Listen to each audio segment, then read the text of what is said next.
امروز آرایشی زیبایم باشد. محصول دستانی اپلای نازنینم و حسن میکاپ چون همیشه که کارش بے بهاست. تشکر اپلای عزیزم. تشکر ندیدین اپا جون. راه گذرا با هم میدیم. تشکر دوستان، پادپیسچیکان، عزیزان برای مهر و محبت صمیمانه‌تان. من از اتمیتکه های شما، از مهربانی های شما سرم در آسمان میرسد. تشکر که مرا الکی دستگیری کرده ایستادید، آواز داده ایستادید. برای بلاگر بهترین ساله اگر خطا نکنم، هر یک آوازی شما را، هر یک آواز دهنده را من قدر میکنم. صدقه اتمیتکه های شما شوم. دوستانی عزیز مرا خوب فهمید، درک کنید. من اگر همه اتمیتکه ها را گذارم استوریس های من جالب نمیشد. از همین خاطر اگر اتمیتکه های شما را پدیلیت نکردم شما از من خفه نشوید. من حتما به هر یک شما مینداری خود را میرسونم. اگر همه آوازدهی شما را من گذارم استوریس های من فقط آوازدهی میشد. تشکر برای دستگیریتان از همه شما میندار هستم. خیلی خرسند کردید مرا در این شبی خوش. رحمت برای دستگیری. زنای دم که با پولی فابریک صاحب خانه در روسیه، در تاجیکستان، صاحب ماشین در یک ماه 2-3 جا سفر میکنن و همه اینها باور میکنید شما که زنهای خانشینن، چند تایی فرزند دارن، در تربیت فرزند خانشینن. شوهراشون اجازه نمیدهد که کار کنن.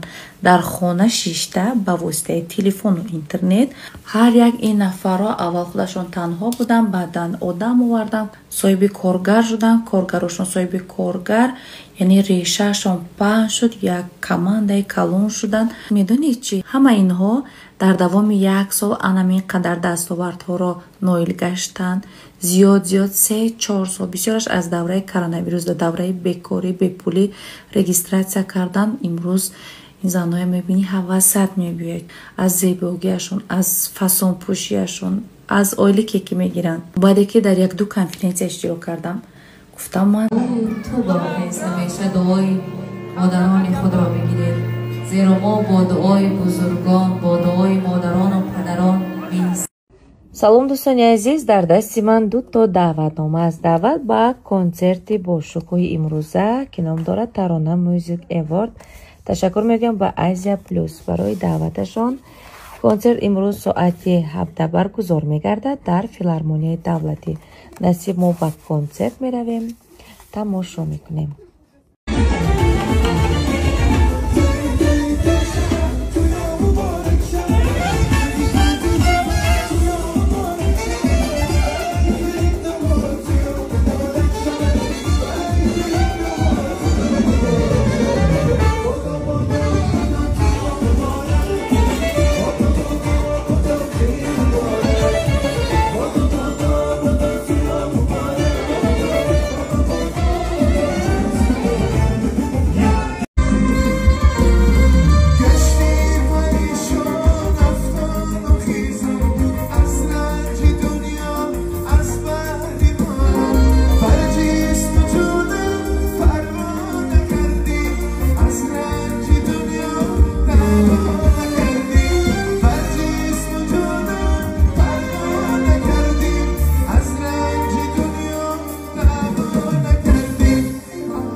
مهربانی های زیاد از طرف خانه یک چینار. نبینین قهوه ده عکسی من گذاشتگی دیلی من نمی شود که من این قهوه را نوشم. ببینین چقدر زیبا آرو دادگن. یک عالم سپاس. مسئولین طرف خانه یک چینار تشکر زیاد برای ضیافت. شما خیلی مهربانید، شما خیلی غمخوارید. جهانی سپاس برای لطف.